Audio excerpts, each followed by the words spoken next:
2023 Teaching and Learning Committee meeting for the School District of Waukesha Board of Education. Let's begin with verification that the meeting was properly posted. Yes. Thank you, Stacy. And our first action item tonight is approval of the teaching and learning minutes from the September 5th, 2023 meeting. So moved. Second. Thank you, Mr. Zenobia. Seconded by Ms. Koenig. Any further questions, comments, corrections? All right, all in favor say aye. Aye. Any opposed? Abstain. One abstain, passes 501. Thank you. All right. 401. I do like math. It's late. All right, we are now at the portion of our meeting where we have an opportunity for public comment. We have one speaker tonight. That speaker will be notified at 3 minutes to wrap up their comments, but allowed up to 5 minutes to complete their comments tonight. We expect all speakers to honor our time limit, refrain from using any inappropriate language, and be respectful in their comments. Speakers who do not meet these expectations may be prohibited from speaking at future board or committee meetings. Speakers are here to address the board, not the audience.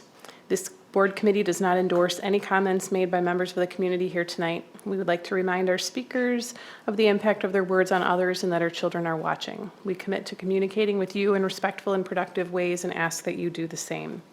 We also expect that the audience will be respectful of the speaker and of the board and refrain from responding with verbal comments, cheering, applause, or other behavior that will detract from the meeting.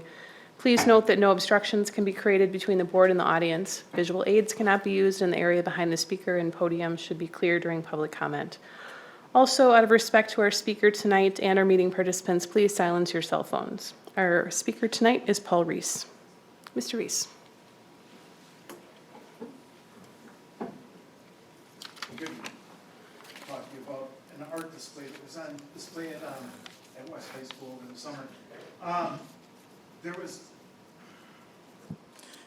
I'll talk to you about an art display that at West High School that was on display over the summer. There was something in the display, and then there was something overlaid it. Now, both can be true and both can be good, but when you do this, you add your own context. So my problem isn't with either thing, it's the context that authority gives it. So when I take one thing and I put it there, and then I have something else, and the author can be writing about who knows what, as soon as I decide to overlay it, as a governing body, as a school district, as a principal, as an art director, I change the context. It's real easy to do that when you're doing this type of thing. Therein what lies the problem with me. So what was done was it was a gray styrofoam head that was cut, that was painted gray. It was like one of those white wig styrofoam things. And the head was cut open and rainbow cotton balls were stuffed in it. It had ears like a butterfly wings that were rainbow.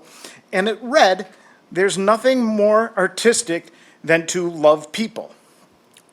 So what the author meant and what is being portrayed here could be two different things, what he means. Because I can always change the art and say, does it still apply? Would it still be appropriate? Would they still write that same thing on it?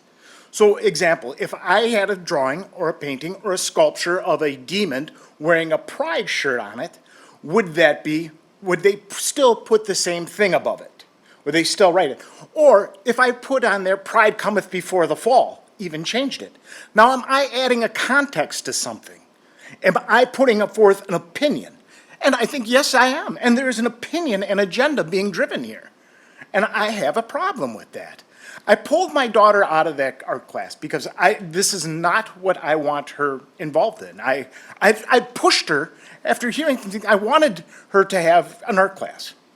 And after seeing this and knowing what goes on, I pulled her from it. I'm like, you're not going to go in there. This is not that. Because if she did something along the lines that I said, would she be judged fairly on just the art? Or is there an agenda in this classroom? Because it appears to me that there's an agenda.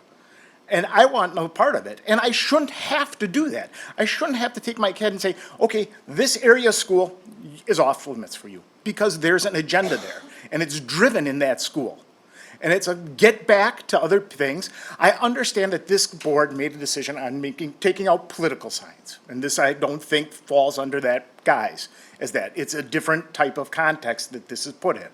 And that's why they're doing it, because they're trying to change their opinion and put a different context, but still put it out there. It's a lot. I got 2 minutes left, but I'm not even going to use it. But, and anyways, I have a problem with that, what was going on, what was done, and when I talked to Principal Ryan Pat, I just got, well, that's your opinion of it. Well, it is my opinion of it, and it matters. I'm a parent, and I'd like my kid to get an education in this district.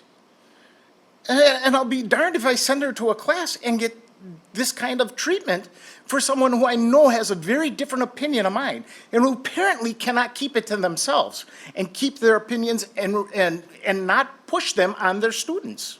Because I can see it. I'm not blind here. So, and another thing that goes on there is part of the thing is they want this collaborative thought.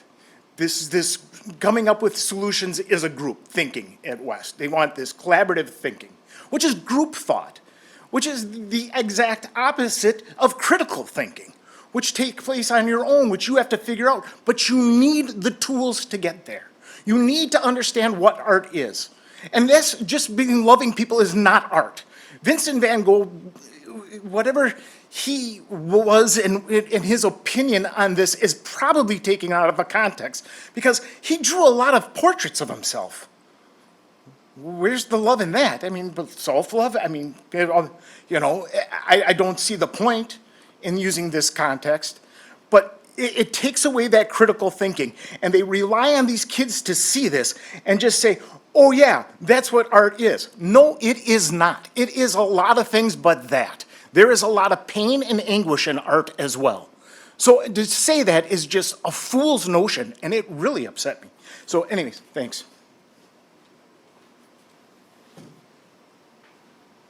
All right, we don't have any field trips up for approval tonight, so we will move on to discussion on potential revisions to Board Policy 2340, field trips and other district-sponsored trips. I'm going to hand it over to Dr. Siebert. Okay, well, thank you, Dr. Piasek, and thanks to the committee for your willingness to engage in us making some suggested updates to this policy. Stacy and I worked on this together, and we also had a Neola update that took this policy into consideration. So, based on the conversation we had last month, we updated the policy to shift the approval of most trips to the principal and the superintendent, and then I would communicate those approvals to you on a monthly basis.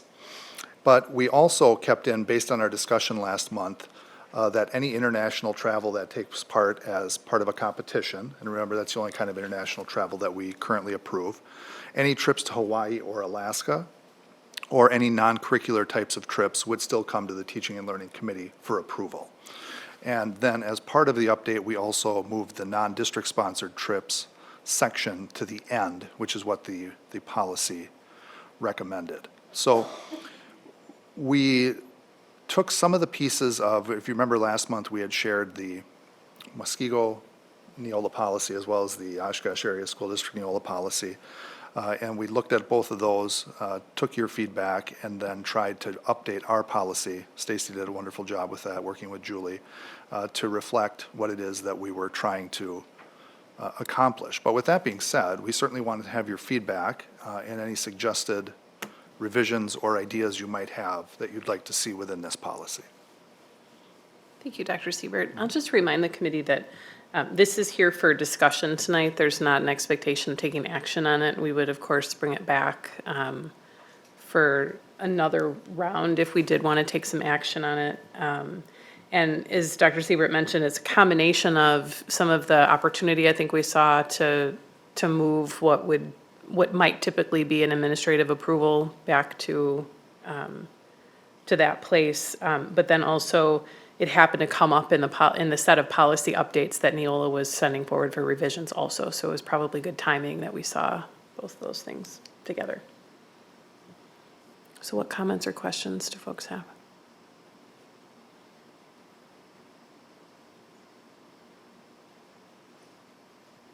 Mr. Zenobia. I'll just make a general comment. I think last time we had a little bit of discussion on, where the authority would lie if the board would retain that at some level, and I feel we do here. And I think we've spent a lot of time just in the past few years, especially after COVID, and during COVID to some extent, of approving trips anywhere. And so I think this is the right direction to have it, at this level. So I'm pretty comfortable with where we're at on it, certainly more than our last discussion, so, thank you. Thank you.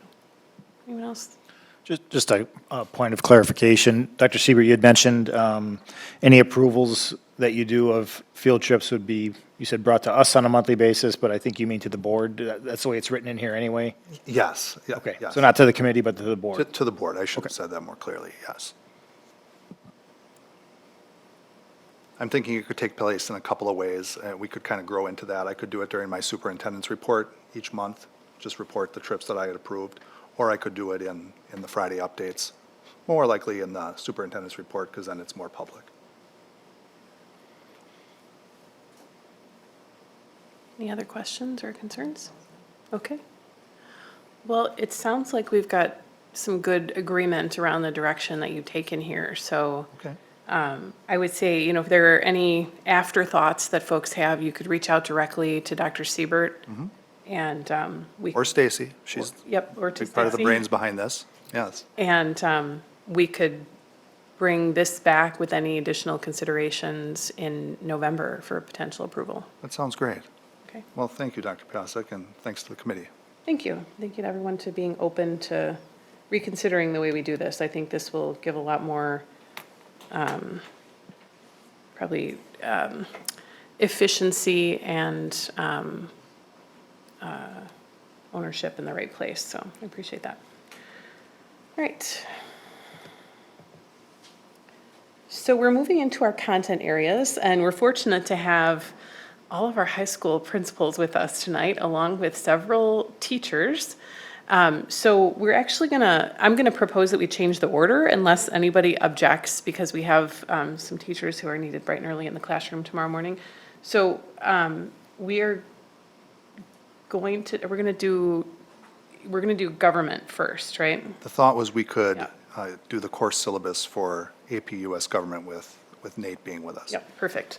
So we're going to start with content areas. We're going to come back to the high school schedule conversation. I'm sorry, we're going to start with one content area, the AP core syllabus first. Okay. Everybody else knows what's going on. Why doesn't that team come forward?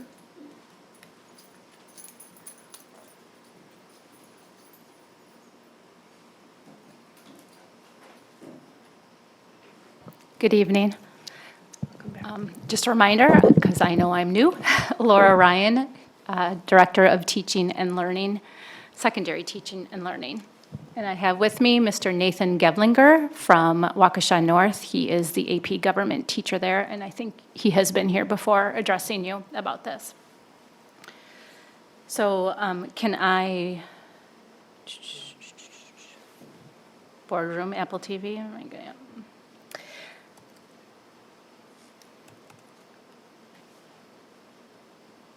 So I'm just going to have this up. I do believe that you've all had it for a while and have had time to look at it. So the AP government teachers at each of the high schools put together each of the stage of the enduring understandings, the essential questions, learning targets, and then add with it, if you page down to stage 3, the actual pages in the textbook that they would be covering for each standard. So Nathan, I don't know if there's anything else you would want to address? Yeah, just as far as any questions that you have as it pertain to the textbook pages or anything that we cover, this UBD mirrors the course and exam description that we've went through starting in May or June. So, and it also includes the new changes that the College Board put through for the AP US Government and Politics course that was introduced at the end of June. So we included that in there as well. There were slight changes to the actual content, and then a little more to the argumentative essay. They frankly made it easier for students to get more points, which is a positive, obviously, for us teachers and the students. So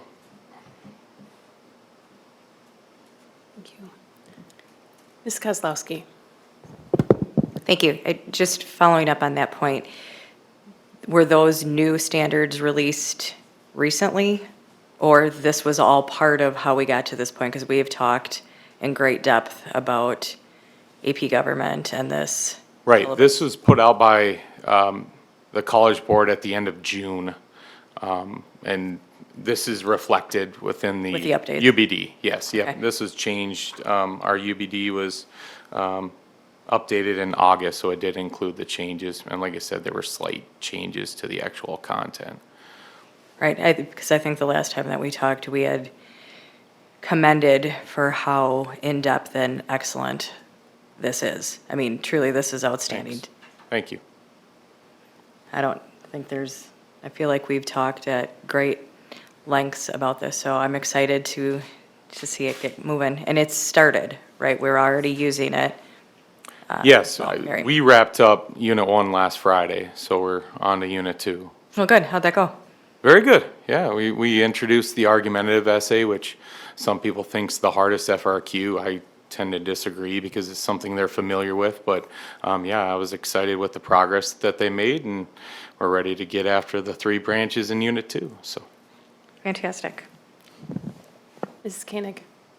Actually, I was going to ask the same thing, but Nathan, how has the UBD been received, by the teachers? Did they feel it's very comprehensive and easy to follow, the new curriculum, new plan? How did the students, like it? Yeah, this was a team effort between the AP government teachers at West, South, and North. So we were all in agreement on that, which was great to see. And to the kids, I mean, they have this shared in Blackboard, but typically kids look one day at a time. But it's nice to see if kids have questions. Here it is, and it's been shared with you. So that is really nice to have that. So any questions kids have, what are we going to read 2 months from now? Here it is. So it's nice to have. Thank you. Mr. Zenobia. Just wanted to say, I appreciate all the detail and all the work that went into this. I was going to ask where you were at as well. Just generally speaking, how has the class been going? Have you heard from the other teachers, or do you guys communicate that at all, or just your opinion of how the kids like the book, how you like the book? I know you enjoy teaching this, so. Yeah, for me, I like how it's set up, and really the sticking point for the 3 AP government teachers is that it aligns perfectly with the CED. So if the end goal is to prepare the students to do well on the AP exam, we need a book that reflects that. And this is the best opportunity we can give to our students. And I haven't heard any complaints as far as the text. They seem to like it. I assign it every single night to read. And based on the formatives and summatives that I've given, they certainly seem to be reading. So that's very encouraging. I heard extremely similar feedback from the AP government teacher at Waukesha West as well. Very happy with it. Thank you. I know one of the things you were really excited about were the companion resources and some of the Supreme Court cases and things that came along with it. So now that you've got it in practice, what's been your experience with bringing those pieces together with the text? Yeah, the beauty is that there's 14 required Supreme Court cases that we have to cover throughout the year. And each one of those Supreme Court cases has a companion case because there's 4 different reading components that they have to do on the AP exam. One is the argumentative essay, which we did with Unit 1 and we'll come back to in Unit 3. This unit will do concept application, we'll also do quantitative analysis, and then Unit 3 is the Supreme Court comparison. So they compare one of the required Supreme Court cases with the case they've never heard of before. So the fact that that companion, that supplemental book has those companion cases already is a godsend for us and can really help prepare them for the big exam in May. Mrs. Koenig. Any feedback from the teachers for planning purposes? do they find it easier, having the UBD and having the resources, having just all those, the court cases? Are they finding it's a little easier to plan, especially for your new teachers? Yeah, absolutely. I mean, the fact that they have a question bank built in is important. The fact that we piloted this textbook, so we had an opportunity to see what worked, what didn't with the students from last year, and the feedback was exclusively positive from the kids across the schools, west, north, and south. So that was encouraging. And yeah, just having that little companion book that the kids have access to. We have to assign it, so I don't want to necessarily give it to them ahead of time.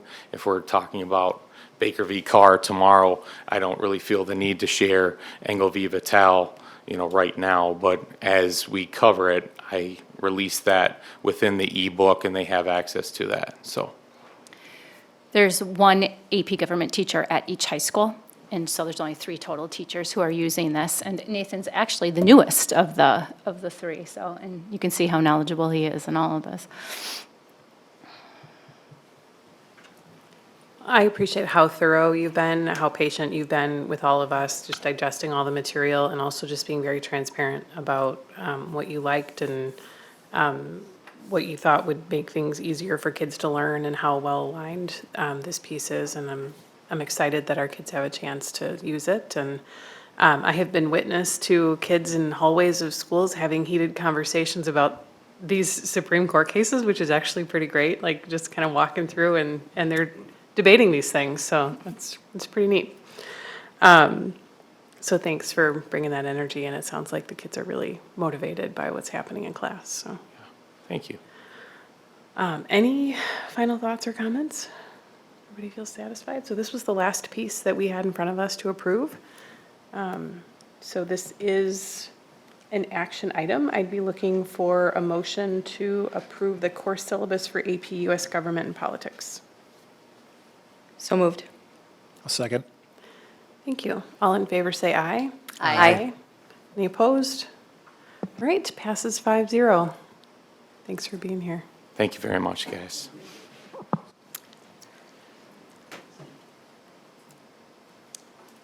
Are we doing the next social studies, or are we going on to block scheduling?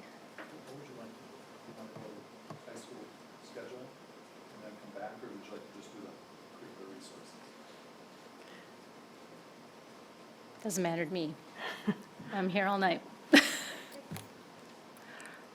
Or you're already here, so what would make sense to do next? Okay, well, I think it School would schedule? make sense to do, and plus, since I do have a teacher here representing Okay. as well, it would be nice. I didn't know he was coming, so it's very nice that, this is Corey Ross from Waukesha South.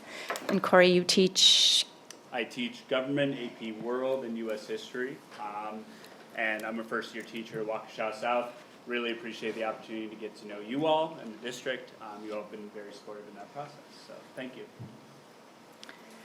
Welcome. press your button, sorry. So we are beginning a textbook adoption process for not AP government, but just government and econ in the social studies department. And so this is just the first step in providing the information in where we have been and where we're going. So in 2018, Wisconsin adopted 26 new social studies standards. Although our high school social studies curriculum has not gone through a revision since 2013, much of what our social studies teachers use, government econ specifically, are homegrown materials. I think you are aware of and been part of the new textbook adoptions the last couple of years in most of the social studies courses, human geo, world history, US history, and now AP government as well. So in order to align with DPI, we looked at texts that carefully balance skill and content, and all were really shifting toward an inquiry-based learning foundations. And the social studies divides the progress across grades, and they really kind of infuse throughout for inquiry, practices and processes, behavioral science, econ, geography, history, and poli-sci. We put together a team of econ teachers and a team of government teachers. So much of this information is going to be the same, and if you watch the video, you tell it's the same. So these were the team members for econ: Michael Horn, Eric Lehman, and Carl Millard, each teach it at the respective schools, and then our Waukesha Norse instructional coach, who is a former social studies teacher, Angela Murphy. Econ right now is a graduation requirement for all students. They can opt to take econ or AP Econ. Econ itself is just a one-semester course, but AP Economics is a year-long course. At this time, we're not looking to pilot a book yet. Typically, econ is taken at the junior-senior level. It's all normally upperclassmen. Each site has probably 7 or 8 sections throughout the year. Well, rationale for adoption is we really have no current curricular resource, and we need material that is aligned to the inquiry approach for social studies, which the other levels have done, aligned to the Wisconsin State Social Standards and Econ Standards, does continually infuse the 6 strands from social studies courses, and provides a rigorous learning experience for all students. Just looking at a few neighboring econ districts, what they were using in their econ class, you can see McGraw-Hill is a popular one, and then Savas, formerly Prentice Hill. In Waukesha right now, we are using TCI in world and US history. So for econ, the 2 books that we would like to move forward to pilot are Econ Alive, The Power to Choose, which is TCI, which is what the juniors and the sophomores are using as well right now, and McGraw-Hill Economics. Both of them have some version of Spanish language and access. They are both aligned to Wisconsin state standards. They are both based on the inquiry model, and through our perusing of them and going through them, we found a fair representation and fact-forward language in both of those. When the team met beginning of this year, they would like to begin this process as early as mid-October, and it would take them through mid-December. The class itself is over at mid-January because it's only a semester class, and they really feel that it's important to pilot both texts with the same group of students. So we're comparing apples to apples.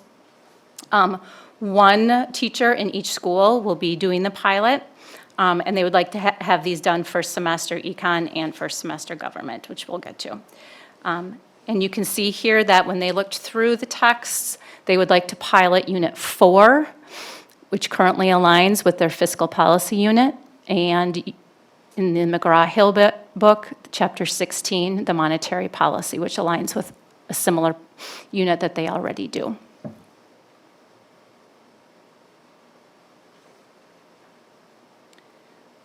Would you like me to do the government before we do questions, because they're very similar, or do you want to take one by one? Yep. Why don't you continue? Yeah, thank you. Okay. So the beginning of what we looked at was exactly the same information.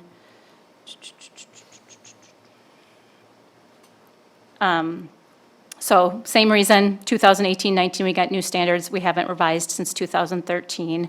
Most of the other courses have recently adopted new textbooks, and we're looking for something that aligns better to all of the standards.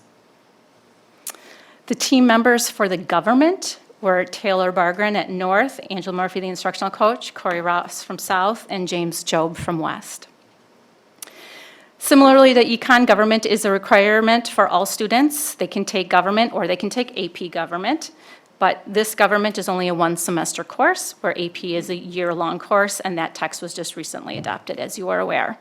Typically taken at the junior-senior level, 7 to 8 sections per site. So normally they take a semester of econ and a semester of government, if they don't take the AP route. Same rationale for adoption.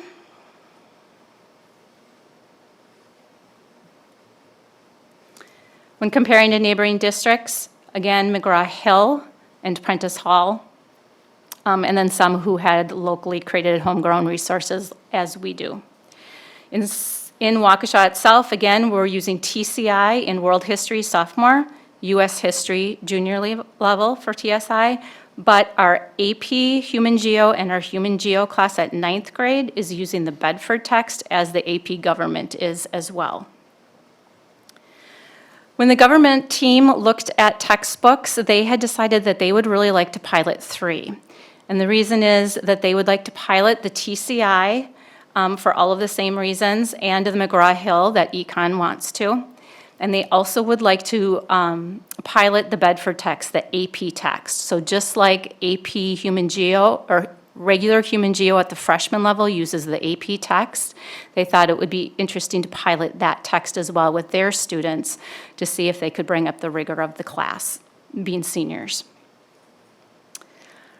Similar pilot process, but they'll have to fit 3 in between mid-October. Theirs will probably go to January. One teacher at each school would like to pilot these. And again, you can see that they have chosen specific units from each text to pilot.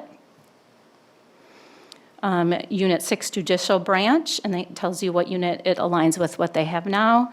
For TCI, McGraw-Hill, Chapter 18, Campaigns and Financing, and Chapter 19. And then in the Bedford text, Chapter 16, the media, which aligns with their elections, intergroups, and mass media. Questions? I'm going to maybe just get us started, and maybe we can go in reverse a little bit, just because we were just talking about AP government and politics. The Bedford text was one that we passed on for AP, correct? No, it's the text that we've adopted. The one that we just adopted is, BFW, Bedford. We just had the was Stories of a Nation? This one? No. Sorry. bottom right corner. Bottom right corner. Okay, Yep. got it, thank you. Yeah, so, yeah, these are the authors here, Abernathy and Wapples, but I think it's BFW Publishing. Bedford is the publisher. Yeah. Okay. Then I take my question back. Okay. That makes sense. I think actually one of the things that we may have initially been concerned about for that text was that the reading level, it wasn't AP. But I do like that for some of the general courses. So it's very easy to read, and it's structured very logically, so. The TCI, and so I have the same question about TCI with government and with the history piece, or the economics piece, I'm sorry. So is that part of the series that we already acquired? Because there's the grade level. And do they specify, is there an intended grade level for these particular books? Yeah, I believe, unless you know different, I believe it's intended for the junior, senior level upperclassmen. So it's not part of what we actually already have, but it's part of the same series. Okay. Okay, thank you. What other questions? I guess while we're on the topic, is it practical to pilot 3? Do we have enough students to work with to pilot 3? It is practical to do 1 unit from each of those 3. Yes, that's practical. Okay.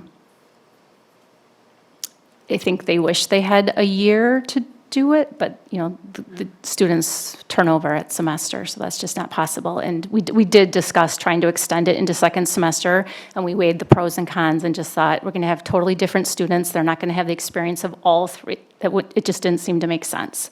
Yep. So maybe a question for Mr. Ross. Welcome. Welcome to the district as well. What would that look like in your classroom with your students? Yeah, Lifting a unit from each one, or what do you plan? Yes, so the units are listed in the PowerPoint that Ms. Ryan presented. I myself have little under 60 students in my government classes, 21 in one government class, 58 in the other. We, in those classes, are going to be going 3 separate pilots. First one's going to be coming up here in October, right? We're going to be starting a pilot across the district with our 3 separate teachers, each piloting this resource over the span of a couple days. probably about 3 to 4 days per, especially for something like TCI, testing out the digital resources with our students, allowing them to read the text themselves.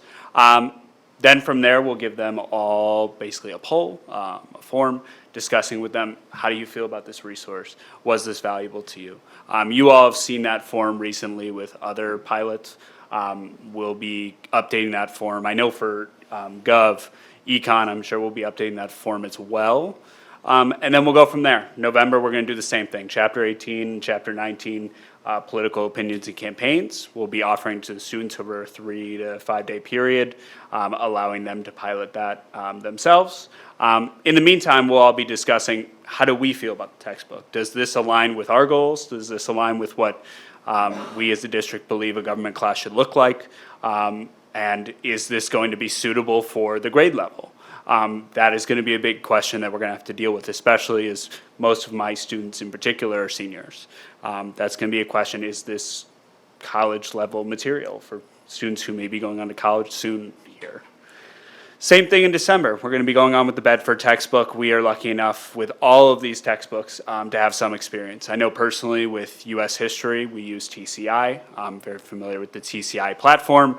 McGraw-Hill I use with my AP World students, AP World History. We have the McGraw-Hill text. And then Bedford, of course, as we just discussed with AP Government. We have a lot of research to discuss.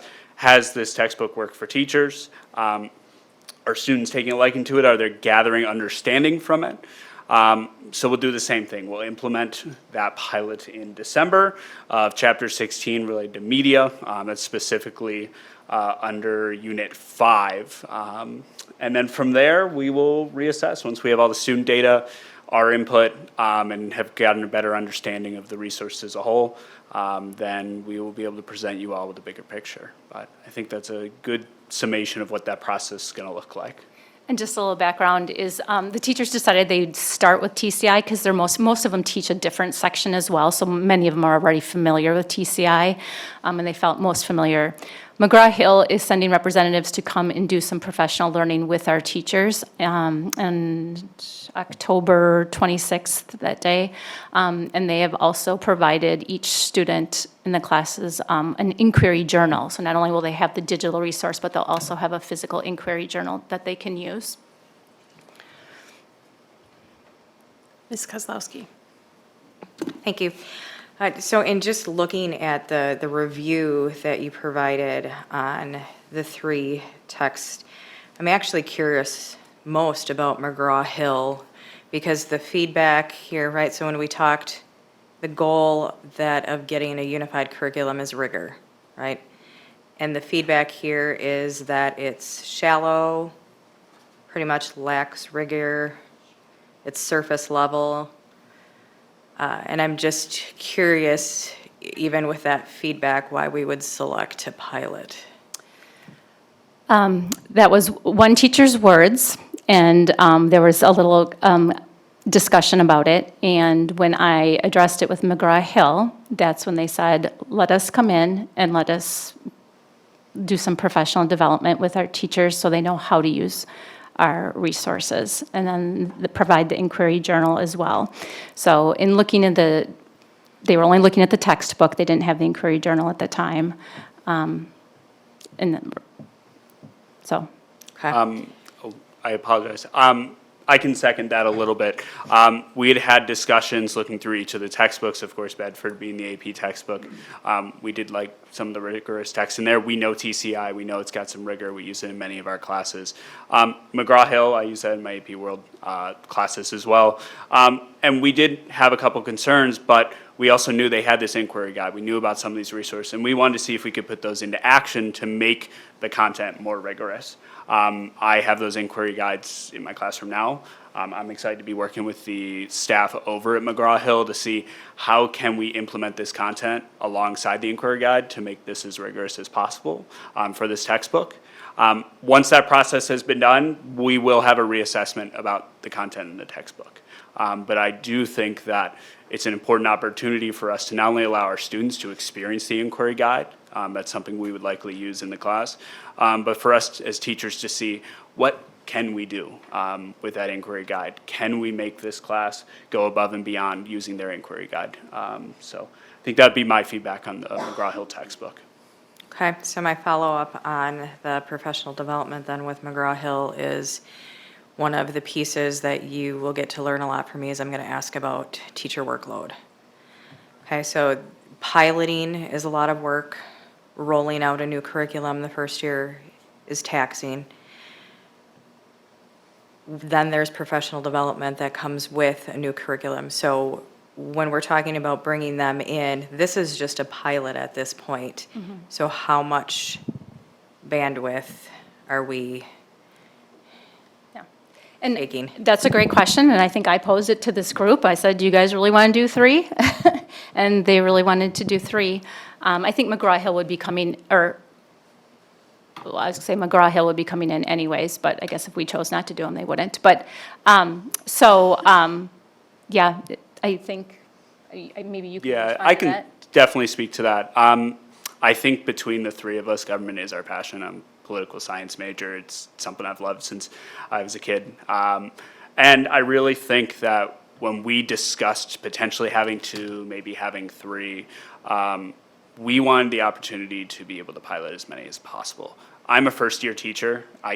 Trust me, when it comes to workload, I get it. But the fact of the matter is we want to give the best opportunity to our students. And we want to make sure that we're vetting these curricular choices very well, especially if these are going to last long-term. We all were pretty much in agreement that even if we have concerns about any of these, right, we want to give them all a fair shake. We want to all present them to the students. And we want to be given the opportunity to be familiar with them so that when we developed our curriculum, we would have the best opportunity to teach this subject to its greatest potential. And remind me, I believe the Bedford text does not have Spanish companion versions to it. And so I think we didn't want to limit to ourselves if we felt that the Spanish part was kind of a significant piece. Good, okay, thank you. Welcome aboard again. Thank you. Mrs. Koenig. I just have a wondering, I guess. I'm going to follow up on something that you asked Ms. Kozlowski about the feedback you received with McGraw-Hill regarding the rigor and, lack of rigor, lack of depth kind of thing. And then something that you both had said that when it comes to implementing that McGraw-Hill needed to do additional training or work with the teachers, and then the curricular guides, kind of brought it together. I guess I'm just wondering why the book needs so much in the way of supports or scaffolds. I guess I'm just kind of curious, like why the book needs these extra supports. And like you said, I mean, this is requiring a lot of extra moving parts. I'm just wondering about the book itself. What is it about the book that needs that? From what I know in the past for the other pilots, the publishers did come in and meet. So this is very common that they would do this. We wouldn't necessarily have to have them. The inquiry journal is an extra piece that, as an instructional leader, I really like. So we're not doing everything on here, but some of the things that we do, students are writing as well. So we're not reading and writing in the same format. So I think it's an excellent additional tool to have.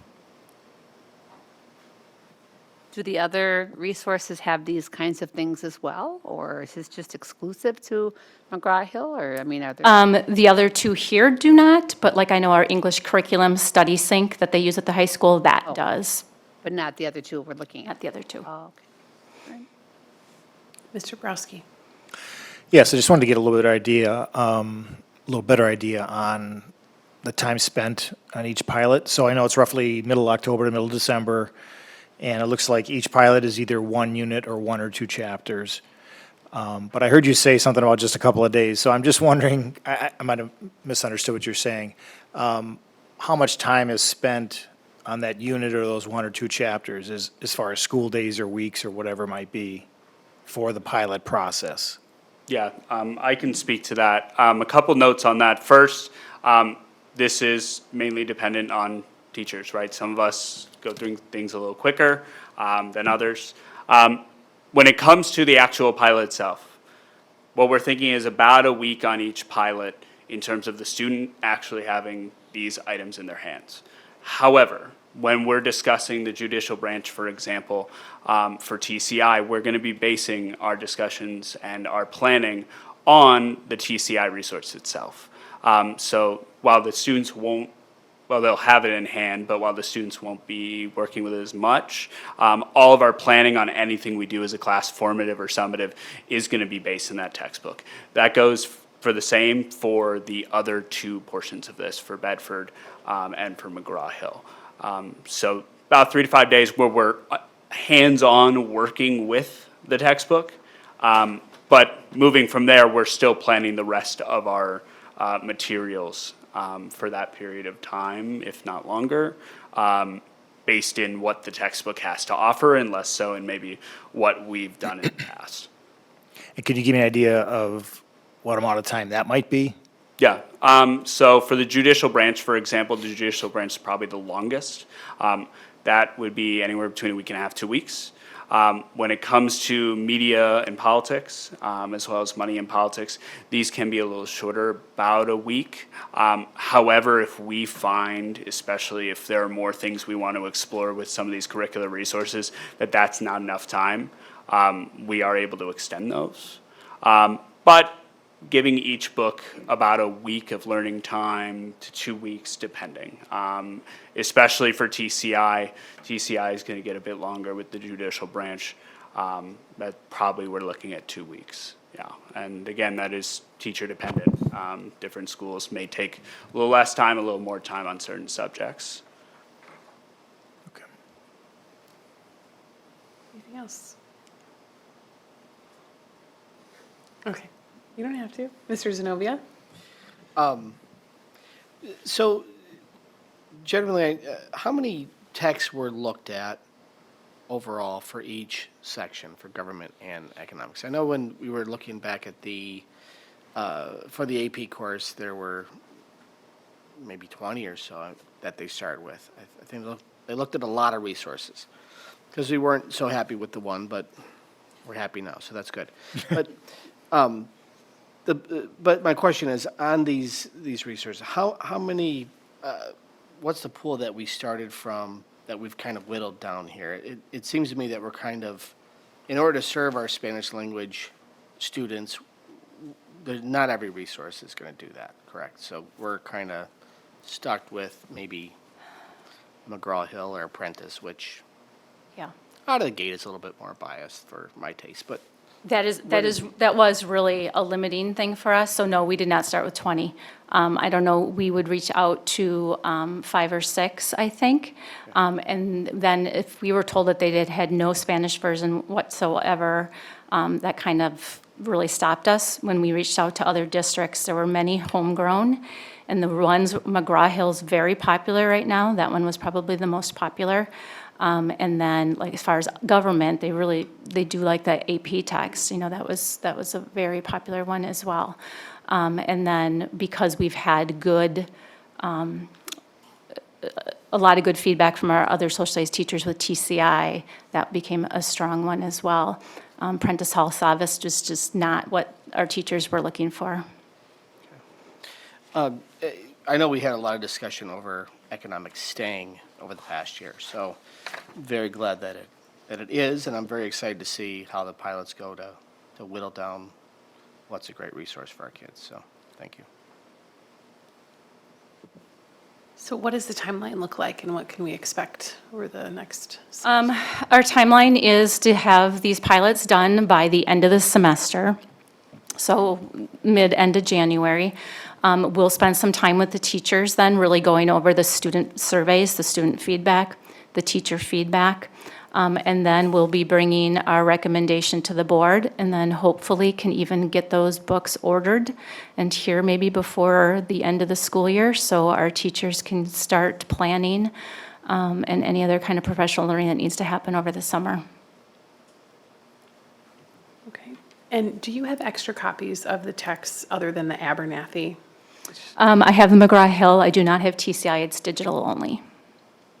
Could you share with us how to get access? To TCI? I can look into that. I don't know exactly how. I have a lot of people asking me that question.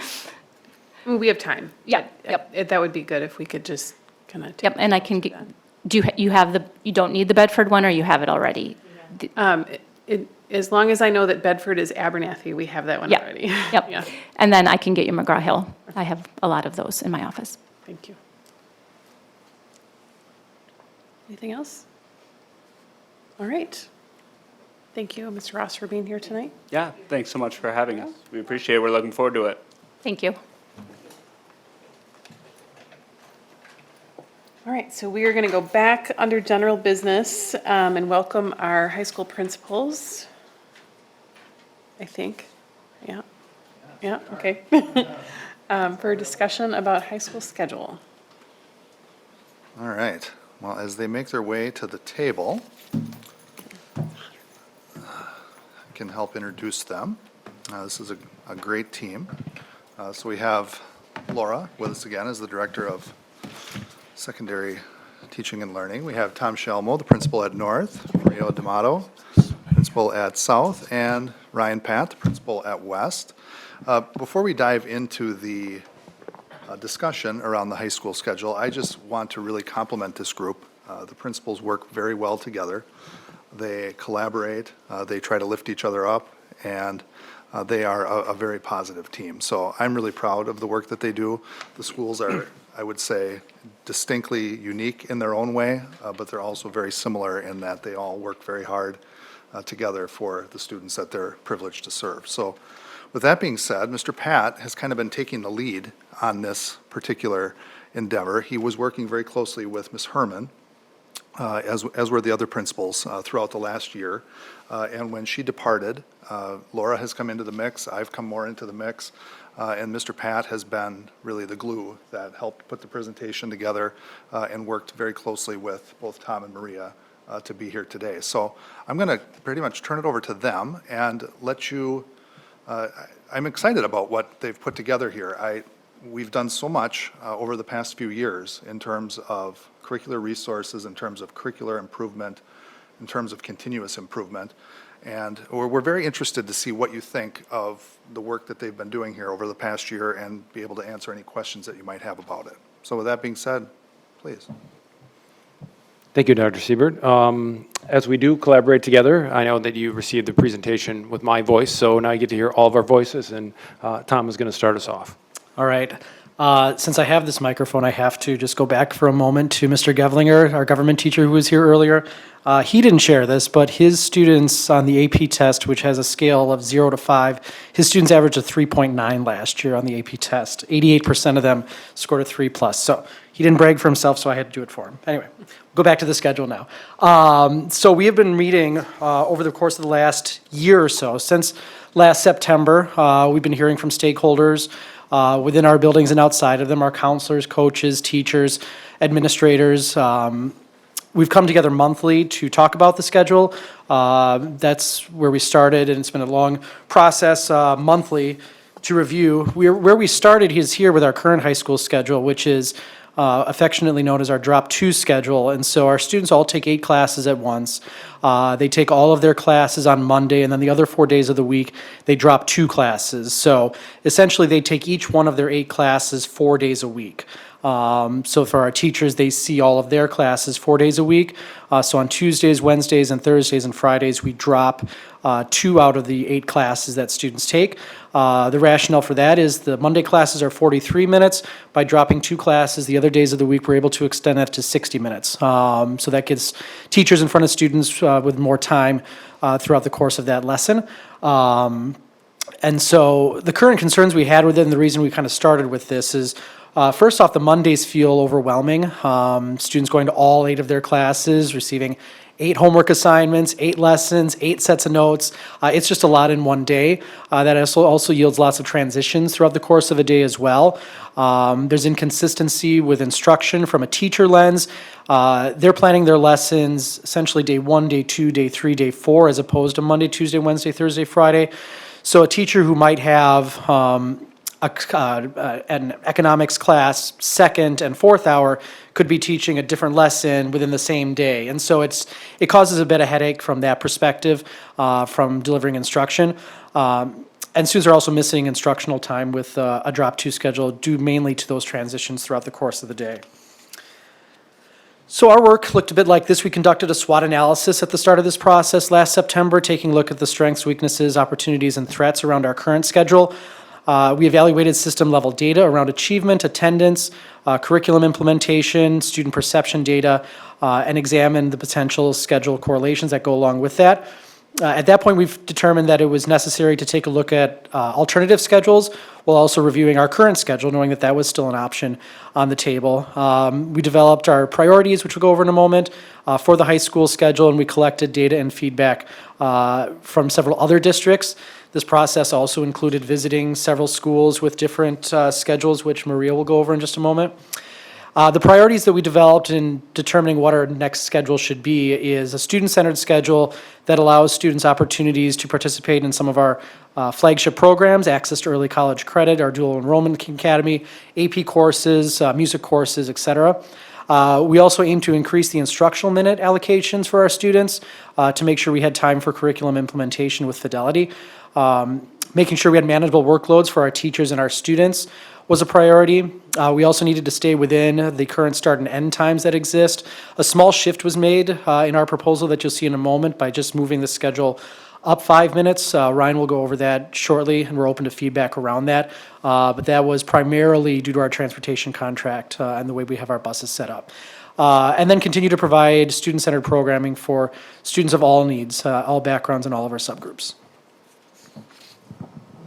So as Tom had mentioned, we analyzed several different schedules just to see which one might be the best one. We took a look at our current schedule. We also looked at a straight 7 schedule, so it was 7 class periods a day, every day of the week in Germantown. We did a visit with them. We looked at the trimester schedule, and again, looked at what that could look like, what sort of opportunities that would afford, but what sort of compromises we'd have to make if we went to that schedule as well. We looked at the block in 2 different versions of the block schedule, the straight 4 at Brookfield East High School or just in the Elmbrook School District. We looked at the modified version, the skinnies, the A's, the B's, and then the AB alternating days, which is the schedule that Pewaukee High School is following and the school that we're visiting as well. And it was determined that block was the one that best aligned with the priorities that we had. So we went to a recommendation of the AB block schedule for various reasons that we wanted to share with you tonight. It reduced the number of transitions to increase instructional minutes. So there's less class periods per day, less transitions, less ways students can find themselves in places and spaces they shouldn't be. It allows AP, dual language, world language, core content areas, music, Avid, Vision, our academies at South, our EL and special education courses to run all year long instead of having to do that in one semester. It focused on 3 to 4 classes per day to slow things down for both the teacher and the student, and that was something that was echoed throughout many of the schools that we visited and spoke with the block schedule, was that slowing down of things, planning 2 to 3 lessons a week instead of planning, as Tom was telling you, sometimes up to 8 lessons. Allowing for delivery of new curricular resources, so the longer class periods allow for us to dive deeper into the material, allowing for more instructional opportunities within those classes.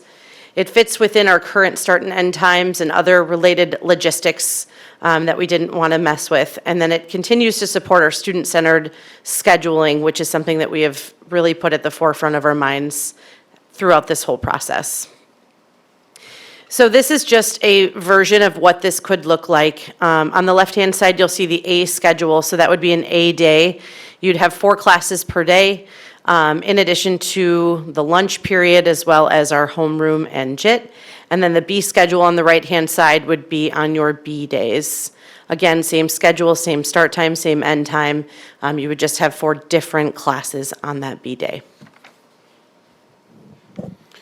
To go a little bit deeper into the schedule, what is up there now is a student version of the schedule. A couple things to take a look at are that our students, like they do now, have an opportunity for 8 class periods to take 8 credits. You can see they have a consistent lunch. So once again, the A day, B day has nothing to do with lunch A or lunch B. We can always call that something different as to not make confusion. But students have a consistent lunch every day. They just flip-flop lunch and their their third hour, either before or after. And another thing I want to take a look at is that semester classes are still in play. So if you take a look at this student, student A, if you look down at their third block, where it has marching band on their A day, if you go to second semester, they start sports marketing. So semester classes are still running just like they do in our current schedule and will continue to do so. Now, from a teacher's lens, taking a look at what our teachers have on their plates. Again, when you look at schedule for a teacher who has lunch B, you're looking at a teacher who's teaching multiple sections of AP English 11 throughout the course of both days. And that teacher has the same schedule that our teachers currently do. They're teaching 6 hours and have 2 hours of prep period to plan accordingly for their students as needed. So getting back to some of the pros of that, you have teachers who have a consistency where they're not teaching multiple lessons in a day, where they can continue to go deeper into their instruction. They have a prep period every day, so 3 out of 4 classes on a daily basis they will teach with a prep block that they can plan for, a consistent lunch, and then a homeroom and JIT period. Once again, teachers will be on either A lunch or B lunch, just like our students as well. So looking at the timeline that we have, obviously we're here right now with our recommendation. We're continuing to communicate with stakeholders. As Maria said, on October 19th, we're going to head over to Pewaukee, which runs the AB block, with a group of teachers from our buildings to have those teachers ask questions of educators in this current block to really start that process of what they do to operate within a block. All the research is very clear that our teachers cannot take what they're doing now and just say, hey, I'm taking first and second hour and I'm going to put that into a block, or 2 days into 1 day. It does not work that way when you have an hour and a half period. We're well aware of that, and our professional development and our focus on what we're doing currently for professional development and what it is to teach in the block will all come to the forefront. Second semester is part of that timeline where we want to start preparing our teachers for what this can look like if we move forward, and that is a key piece for us, is that understanding that the block is not a combination of less hours planned into one per se. So again, the next step, as I said, jumped ahead a little bit, collaborating with Pewaukee High School and continuing to have resources. We've networked with multiple schools, as Tom and Maria said, so we have those resources available. Meeting with the Superintendent's Advisory Committee tomorrow to also discuss some of this as an option and provide information and gather feedback. Continue to gather feedback from our staff. So we have staff members who have been on the committee as part of this process who give excellent feedback on their experience teaching in the block. And we have other staff members who have done the same. So really, as we look at professional development, using those individuals to lead and provide resources for their peers as we potentially look to move in this direction. Parent engagement, we've engaged our parents at different levels at the schools. I've engaged my parents in this process a little bit, and we'll re-enter that conversation here in October and continue to get information from them with our parent engagements. And then, as I stated, planning for professional development here to begin second semester with our teachers. So I'm sure you have lots of questions, and we're ready for you. Thank you for all of that. I have a bunch, but I think everybody else probably has the same ones. So who wants to start? Mrs. Koenig. So I'm sure you've thought about these things too, but having been a teacher that taught a 90-minute block and with 12-year-olds, and I don't think 16-year-olds are much different, within that 90-minute block, I'm sure there's going to have to be embedded breaks, activities, engagement, and not just sit and get for 90 minutes. I'm sure you've thought about that, because when I think of this, it looks great on paper, but I remember, that the squirreliness in about, 65-minute time mark when the kids are starting to get very antsy being in that same room and then having to go to another room for 90 minutes. So, like I said, it looks great on paper, but I'm sure you've thought about how the instruction's going to have to look different and how the minutes are going to have to be spent a little bit differently than normal. Yeah, I would say currently we're working with teachers using gradual release of responsibility as our instructional framework. And so that absolutely will continue in the block scheduling. In our visits, we absolutely have heard exactly what you had mentioned of you need to ensure that students, the 10-2-2 process is a process we talk a lot about. 10 minutes of instruction, 2 minutes of some sort of conferencing, and then 2 minutes of reflection. But within that, at some point, getting students to stand up, take brain breaks, do sorts of things that are going to move them around, get their brain moving, absolutely would be a part of our professional development and teaching in a block schedule. And is this on? One thing I'd like to add is I think we're in a really good spot because the last couple of years we have been already servicing teachers on the gradual release, which really is incorporating in every period different phases, and that is it can be direct instruction for some period. It's collaborative group work. It's small groups working alongside the teacher for guided practice. It's some independent time, but it's not, the last 40 minutes of independent time, and it's bringing them back together and recycling through that. And we have a very strong sense of WIC core strategies in this district. So the kids will be writing, and they'll be doing some inquiry, and they'll be collaborating, and they'll be reading every single hour. Like a lot of times we'll have teachers say to us, I don't have time to do all that in 1 hour. Now you will. So I think we're positioned ourselves very well with starting this work the last couple of years already.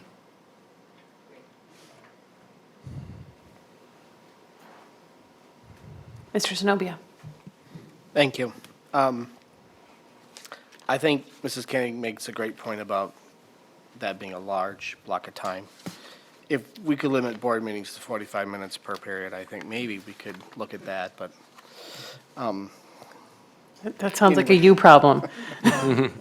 Sorry, my daughter told me that. interested on the lunch timing.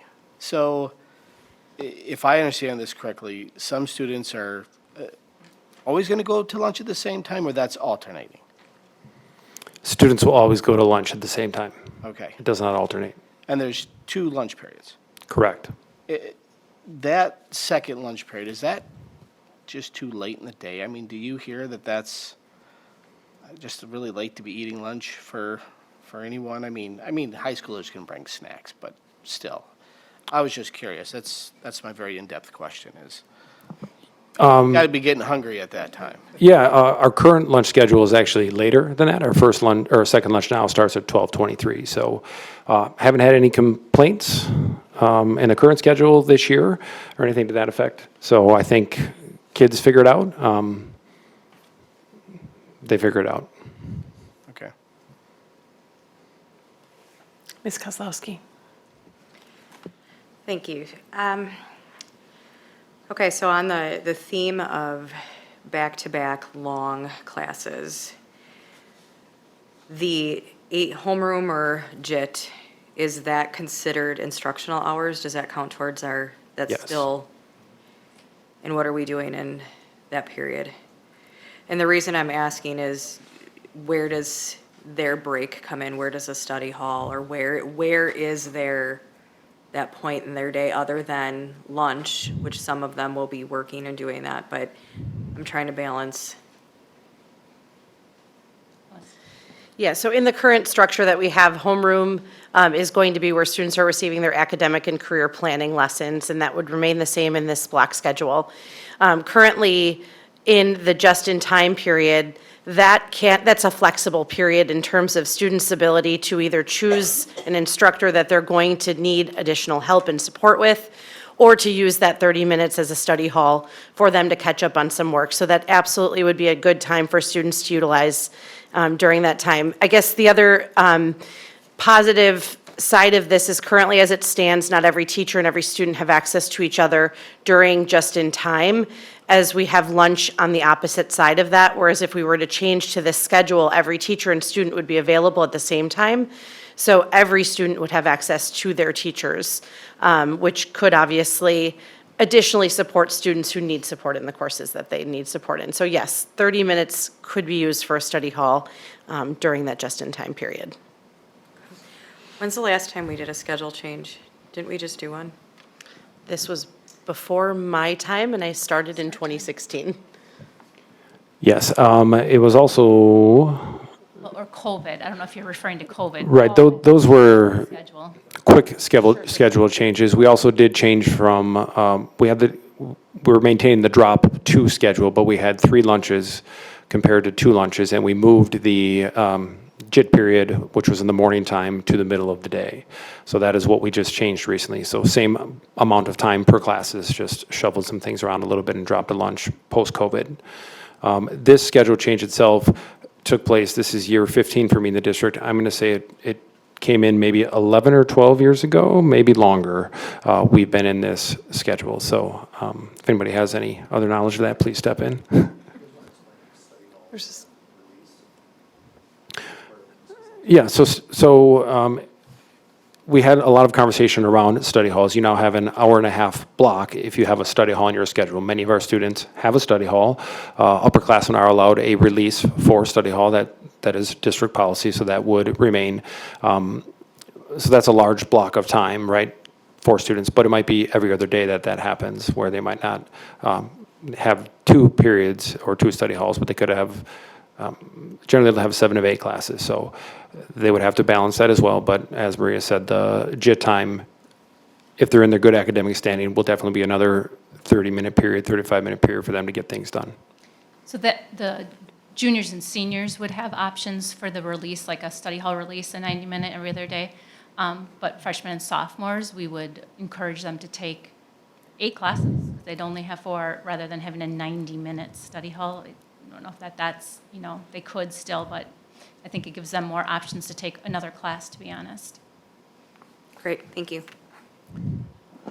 I'd just like to follow up on that. And I'm curious, I appreciate, I was going to ask about the releases and the study halls and the aid period. So all of that is still on the table for the students that want it. What new limitations might students feel? Are there going to be things where we say we don't do that anymore? For example, would a freshman who's taking a heavy load of advanced classes or AP classes still have an option to take a study hall? Yes, they would have an option to take study hall. They still do anyone who has a heavy load can take study halls. They just wouldn't have a release to be able to go off campus. Understood. Maybe I misunderstood what Mrs. Ryan was saying. You say you would encourage them to take all 8, but not necessarily prohibit someone from taking it. Exactly. But there would be some consideration maybe to who's going to be able to handle Exactly. that study hall. Okay. I actually appreciate the research and the thoughtfulness that you all put into this. The current high school schedule is so confusing, right? And so for parents, and kudos to the teams that actually implemented Infinite Campus Cloud, because now as a parent, I can look in there and I can actually see what class my kid might actually be in at any point in time. But really, it's really hard to navigate things. Like I always use orthodontics as an example. I pick on them because they don't usually have appointments outside of the school time. And so if you want to make one of those appointments, it's really hard to know what day unless you're kind of navigating the whole schedule. So I do think that, and I went through the literacy blocks with the middle schoolers, and I can definitely see how there's some antsiness there. I think in some ways this aligns a little bit better to some of the college expectations. You're going to have a longer class period. You're potentially sometimes going to have some back-to-back things. And I do appreciate where you've landed with this, because when I talk to teachers and students in other districts that have more of a block schedule, there are concerns about things like band. There are concerns about semester level courses, AP exam timing. So it seems like you've put a lot of thought into making those things work for our kids, which I appreciate. Couple things that kind of stand out for me is, one, absences, right? So if a kid is gone, they're gone for 2 days, it's kind of a, net. But if they're gone for a day, and I know in some cases, some of our athletes have to leave early, that's a pretty significant impact to their day.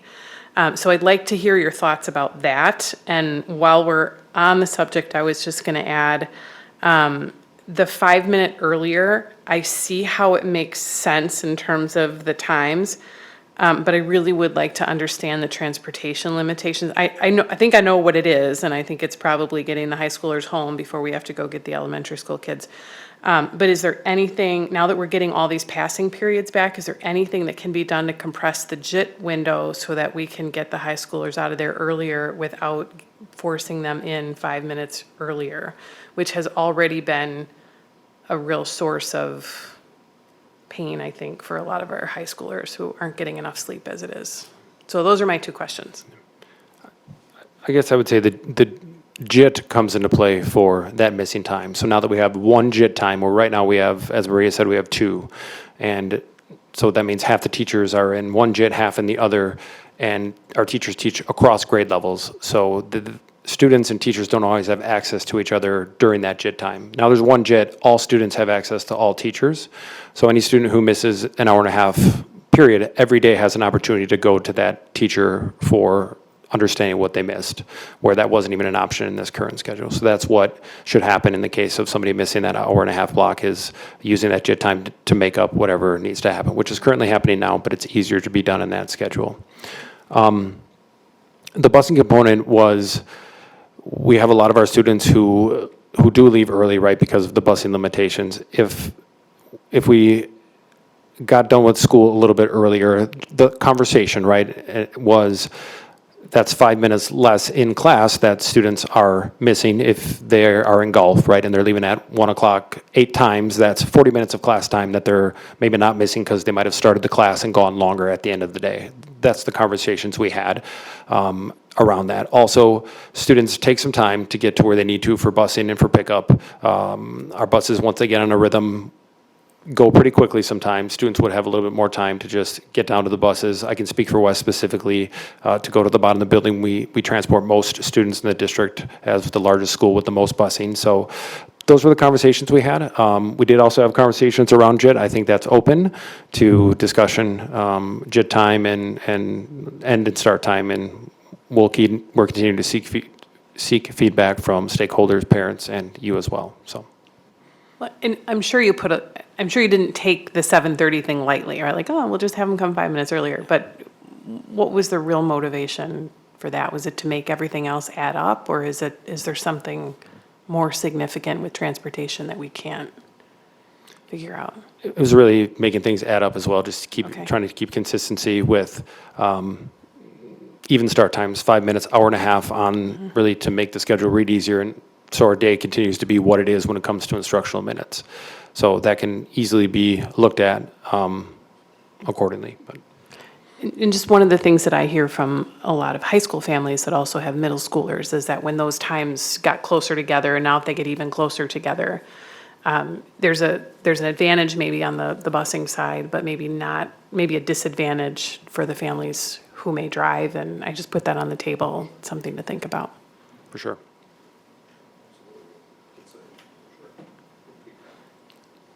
But overall, I think obviously this was very thoughtful, and it's a big change. But every teacher that I know in a district that teaches under a block schedule loves it. So I think that could be a real positive for our staff.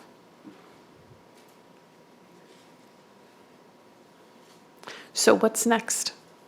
You went through a little bit of the sessions and the timeline and things that you're planning to do, and some visits. Yeah, so tomorrow I'll be with Dr. Siebert, and so we'll talk with some more teachers about it. Obviously, we've had teachers on our committee. We've talked with our SAIL team, so it's been trickled out there as far as this change. And as we get with more specifics and what we recommending, we're going to start to have conversations, soliciting feedback around all of these things that we're proposing and why we came to these decisions. Continuing on with our parents, and then really taking our teachers to Pewaukee on the 19th of October has been all set up. We think that'll be very valuable to have our teacher leaders start to have a better understanding. Those teachers that have questions can ask questions of colleagues who are in it, right? That's always valuable, so that's really important to us, and that'll be, once that happens, maybe we go somewhere else if needed. Otherwise, we'll continue down that path to, in preparation to talk about professional development and getting our teachers prepared starting second semester as they start planning lessons of what the changes will look like when they, if they're in the block and how that rolls for them. So a lot of moving pieces yet, but that's our short timeline.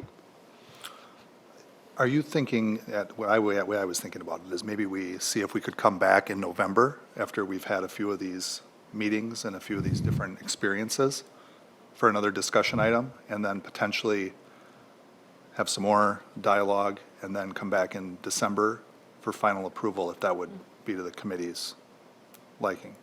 I think it would be helpful to come back and share any feedback that you've received, positive and constructive, and if there are any changes you've considered as a result of that feedback, so we could kind of digest that. And I know there's a point of no return, I guess, right? There's a point where we have to make the decision so that you can plan scheduling and enrollment and stuff for next year. What is that point? Go ahead. So the scheduling process does start pretty quickly in December, if I'm not mistaken, and so they'll have to start making decisions on, scheduling, FTE, those sorts of things. So I certainly think by December, we would need a decision in terms of what we're moving forward with for next year. It's pretty quick. So let me ask, if you guys are doing a tour on the 19th, I would think, with all of the work you've done to date, getting where you're going, getting feedback and the tours, that coming back in November, we should be able to say, we have our comfort, the stakeholder piece, the plans were still to reach out to parents again, right? Another group, because that will be an important piece Absolutely. before. But ideally, for considering that deadline, I would like to see if we could aim for November, That sounds great. if Absolutely. possible. Yep, That would be ideal. that would be ideal. Okay, it's a lot of work. Well, Yeah, and truly, Dr. Piasek, I mean, TNL is December 6th, so it's early in the month. And we could potentially list it as a discussion/possible action type of item for November, and then gauge the committee's comfort level in November coming back, where you could approve it, and if you still had more questions, I'm sure if we got it done by December 6th, we'd still be okay. So we just want to make sure you feel comfortable. We appreciate your support and understanding, and I think it'll be good to come back in November and see where we're at. So we'll have the opportunity to kind of get the whole board's feedback next Wednesday when we report this out as a committee. So I think that's another touch point where we'll hear if there are any, major concerns or objections, but I'm not hearing any here tonight. I mean, I do understand that length of time is a big change. But I also know that 45 minutes is totally insufficient, right? So there's something in between, and the professional development that is going to go into making this work, I think, is what's going to make it work. So that's probably the part that I think folks are going to be very interested in hearing and understanding what that's going to feel like. But I'm not hearing anything so significant that I'm not comfortable bringing it back next month, and we can kind of go from there. Okay, wonderful. Wonderful. Okay. All right, any final thoughts? Thank you. Thank you Great all job, for being Ian. here. Thank you. 1 month down, 8 to go. All right. So I think that wraps us up for tonight. We don't have any key performance indicators to report out on tonight. Jen, do we have something coming up in November? KPI? I think we do. I didn't mean to put you on the spot. We will. I'm not sure if it's November. I have to look at the dates for alignment of releases of district report cards.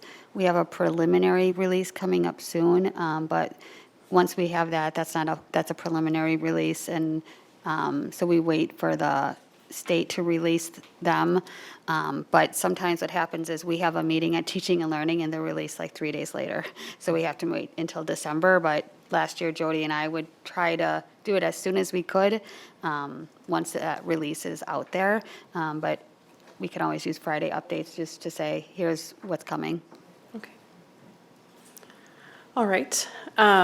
So with that, we have our full board meeting next Wednesday. And then our next Teaching and Learning Committee meeting is November 8th, correct? It would be November 7th, 7th. unless we Correct. had discussed moving it up a week, Yeah. potentially to avoid the 3 meetings in a row. Yeah. Actually, the 6th, excuse me.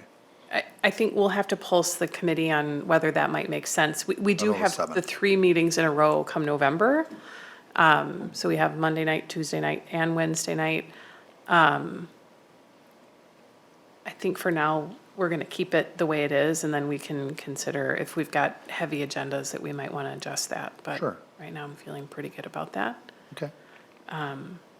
So are there any recommendations for future meetings before we adjourn? All right, seeing none, I guess we are adjourned for the evening. Thank you, everybody.